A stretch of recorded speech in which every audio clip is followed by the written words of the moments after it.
Hola, estimados suscriptores y visitantes de este canal, reciban todos un cordial saludo.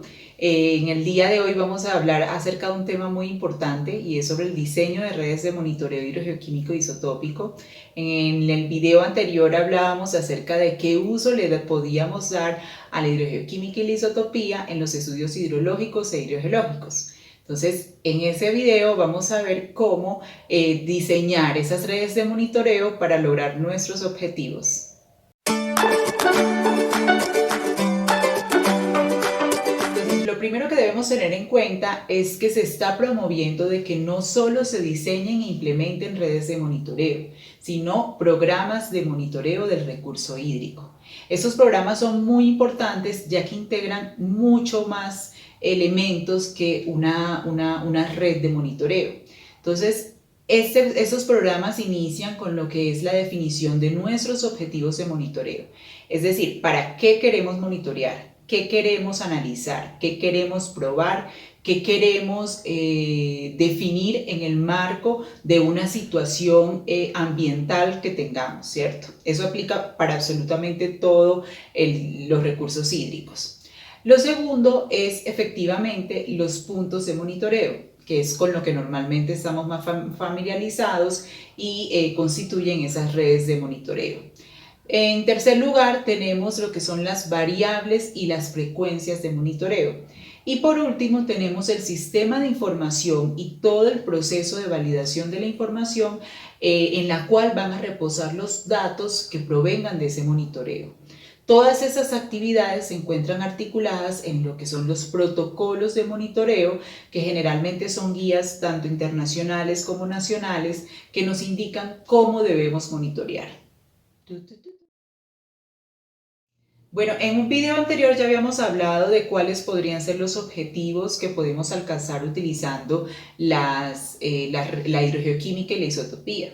Recordemos que con estas dos herramientas podemos fijarnos objetivos como validar las trayectorias de flujo del agua subterránea, identificar procesos hidrogeoquímicos, identificar zonas de recarga, tránsito y descarga de aguas subterráneas, analizar posibles interacciones entre el agua superficial, subterránea, el agua oceánica e inclusive procesos de intrusión marina, identificar fuentes de contaminación puntual o difusa y conocer la edad del agua. Entonces, todos esos objetivos tenemos que analizarlo y definir qué es lo que realmente queremos analizar.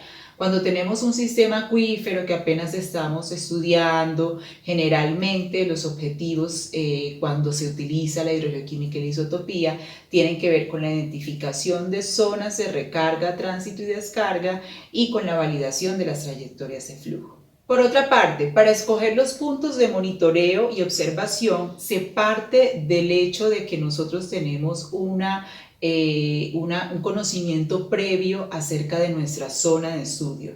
Es decir, conocemos las condiciones ambientales, geológicas, geomorfológicas en las cuales está inmerso nuestra zona de estudio o nuestra zona de interés. Lo ideal es tener un modelo geológico básico que nos permita conocer la distribución de las unidades geológicas y por ende las unidades hidrogeológicas. Eso es lo mínimo que debemos tener e idealmente podríamos tener, por ejemplo, los parámetros hidráulicos y unas líneas de flujo de agua subterránea que provengan de unas superficies piezométricas. Digo idealmente porque en la mayoría de los casos esa información no se encuentra. Casi siempre lo que tenemos son geología, a escalas entre 1 en 25.000 y 1 en 100.000, y con eso es que iniciamos nuestro diseño de la red, ¿cierto?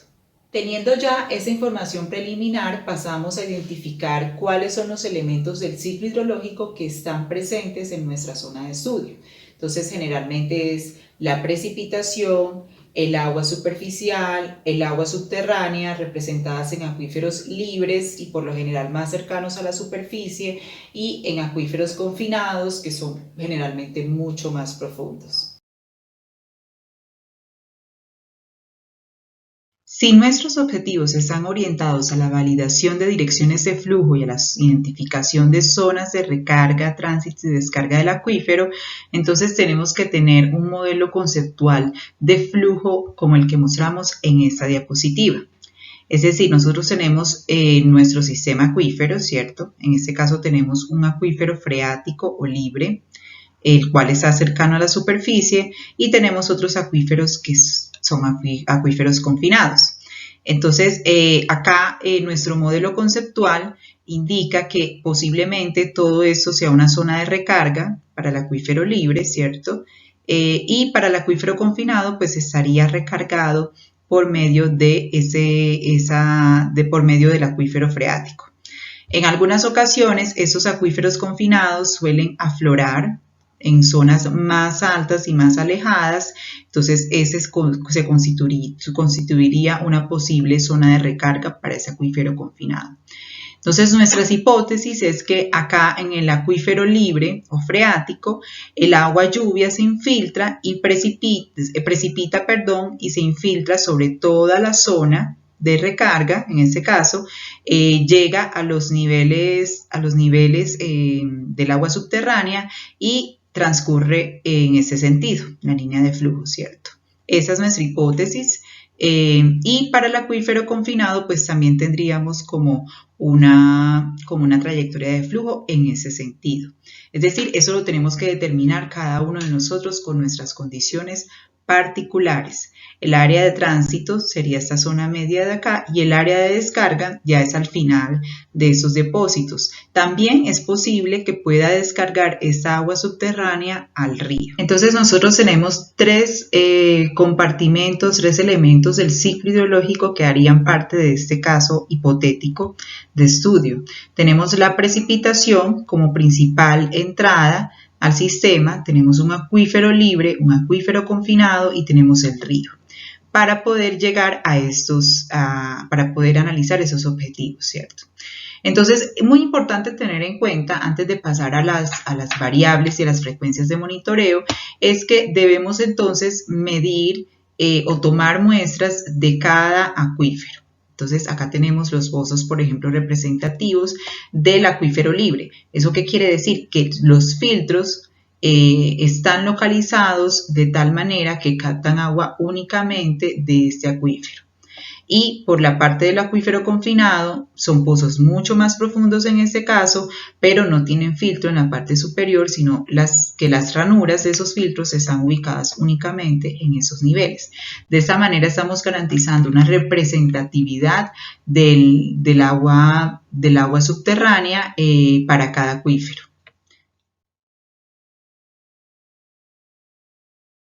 Nuestro tercer punto son las variables de monitoreo. En este caso vamos a empezar con las variables de monitoreo hidrogeoquímico. Independientemente cuál sea el compartimento del ciclo hidrológico que estemos analizando, es decir, precipitación, agua superficial o agua subterránea, siempre debemos medir los parámetros in situ.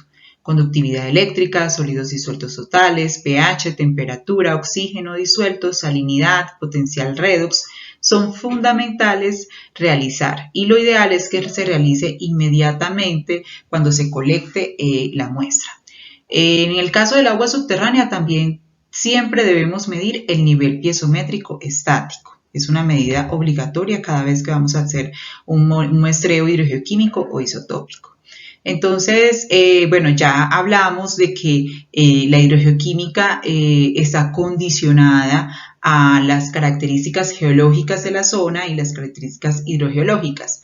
Pero en términos generales, cuando hacemos un diseño de red de monitoreo, siempre debemos considerar los iones mayoritarios como obligatorios. Entonces tenemos, recordemos, los aniones con carga negativa, que son el bicarbonato, sulfato, cloruro, nitrato, los cationes, que son los que tienen la carga positiva, sodio, potasio, magnesio y calcio, son de obligación cumplimiento en el campo de la hidrogeoquímica. Luego, pues ya dependiendo de las características geológicas, de la mineralogía, de las formaciones presentes, pues debemos incluir otros iones que ya serían minoritarios, pero que pueden ser importantes. Es el caso, por ejemplo, del aluminio, del hierro 2+, el hierro 3+, en algunos casos también los fosfatos. También pues se recomienda incluir análisis de sílice disuelta, que es muy importante para poder corroborar algunos procesos hidrogeoquímicos. Ahora, ¿cuándo debemos hacer esos análisis? ¿Cuántas veces al año? Bueno, la respuesta puede ser por ahora muy simple, dado las condiciones de la velocidad del agua en los acuíferos. Recordemos que en el acuífero el agua pues, se mueve mucho más lento que en el agua superficial y por lo tanto no es necesario realizar tantas mediciones en el año, dado que el agua escasamente puede avanzar algunos metros en el año. En términos generales, hay algunos acuíferos que no se dan en esas condiciones, pero por lo general se recomienda que se realicen muestreos 2 veces al año, uno en temporada seca y otro en temporada húmeda, teniendo en cuenta pues nuestros climas tropicales. Ya en las latitudes que están más hacia el norte y hacia el sur, pues las cosas pueden variar. Pero esa es como la frecuencia mínima de monitoreo hidrogeoquímico con el fin de caracterizar toda una temporada hidrológica que está pues lógicamente determinada por la variación de la precipitación. Ahora, en el caso del muestreo isotópico, la cosa es un poco más complicada porque nosotros tenemos que monitorear los compartimentos del ciclo hidrológico que estén presentes. Entonces, recordemos que en este caso en particular, y dado los objetivos que nos fijamos, tenemos la precipitación y los acuíferos, básicamente, ¿cierto? Entonces, en la precipitación tenemos que conocer cómo es la composición isotópica de la precipitación en las posibles zonas de recarga. Si yo tengo una zona de recarga acá, una posible zona de recarga acá en la parte alta, porque digamos que acá en la parte media y baja tenemos materiales muy finos, muy arcillosos, casi que impermeables, entonces yo debo conocer la composición isotópica de la precipitación solo en esa área. Pero si yo considero que a la luz del conocimiento preliminar que yo tengo, la recarga podría darse en toda esa área, entonces debo de conocer la composición isotópica de la precipitación a diferentes alturas. ¿A qué alturas? Bueno, se recomienda que sean entre 300, 400, 500 metros de altura de diferencia. ¿Esto para qué? Para poder conocer el gradiente altitudinal de la precipitación.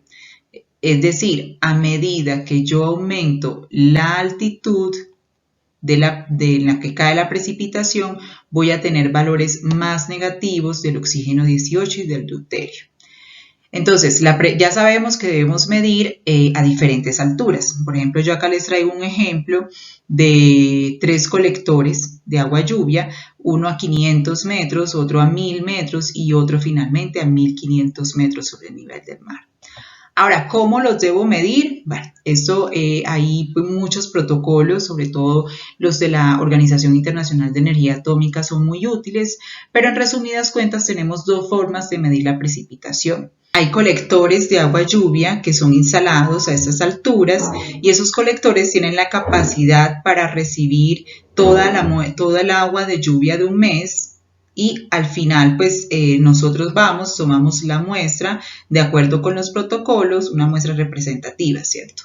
También puede darse el caso de utilizar los pluviómetros convencionales, de los cuales pues, se recolecta el agua lluvia diaria y esos pluviómetros pues, pueden luego, se recolecta la muestra de agua lluvia diaria y se va colectando en otro recipiente para irlo acumulando al final del mes.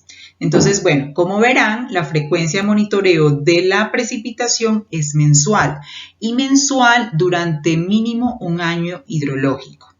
Eso es porque debemos conocer muy bien cómo varía mes a mes la precipitación en cuanto a los isótopos estables del agua, oxígeno 18 y deuterio. Y cuando hablamos de un año hidrológico, nos referimos a un año hidrológico medio. Es decir, no nos sirve un año hidrológico niña o un año hidrológico niño, porque esa diferencia en la cantidad media, en la cantidad promedio de precipitación va a tener una consecuencia también en los isótopos estables y ya está suficientemente documentado. Entonces, muchas veces, si justamente hacemos el diseño de la red de monitoreo, tomamos las muestras y es un año niña, los resultados no son fiables para analizarlos a la luz de la recarga, de las zonas de recarga. Por lo general se considera que luego de 2-3 años de mediciones podemos tener una medida consistente de lo que es la composición isotópica de la precipitación. En ese sentido, entonces, tendremos lo que conocemos como una media ponderada, del cual vamos a hacer un video exclusivo para eso más adelante, a los 1500 metros, a 1000 metros y a 500 metros.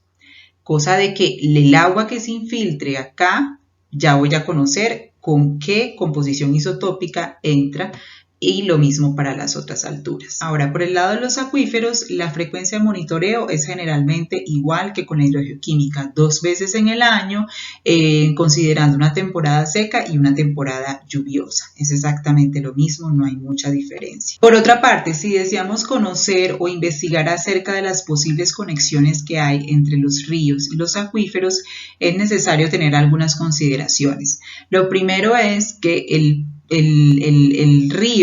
acuífero, en el acuífero debemos tener un pozo que esté lo suficientemente cercano al río o a la quebrada o al lago o al cuerpo de agua superficial que estemos estudiando. Hay autores que consideran de que no debe estar a más de 50 metros del lecho del río. Hay otros que recomiendan que sea 250 como es el límite máximo. Entonces, ya sabemos que debe estar lo suficientemente cercano, que los filtros deben estar localizados también con base en la profundidad del lecho del río.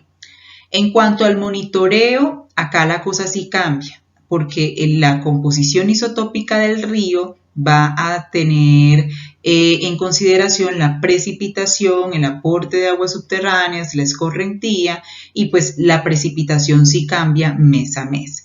Entonces, asimismo, para grandes ríos se debe realizar un monitoreo mensual del río. Para ríos mucho más pequeños, pues la frecuencia de monitoreo disminuye, puede ser quincenal, semanal o inclusive diaria, dependiendo de cómo son esos tiempos de viajes en las cuencas, y se debe realizar también el monitoreo en la misma frecuencia, es decir, en el mismo día para el agua subterránea, con el fin de hacer nuestras comparaciones respectivas. Bueno, estimados suscriptores y visitantes de este canal, espero que hayan disfrutado mucho este video. Es una síntesis acerca de los aspectos sobre el diseño de redes de monitoreo hidrogeoquímico e isotópico. Espero que lo aprovechen para el tema de sus ejercicios profesionales y académicos y estén muy atentos a los próximos videos que estaremos colgando en este canal. Si les gustó el video, denle like, suscríbanse y hasta la próxima.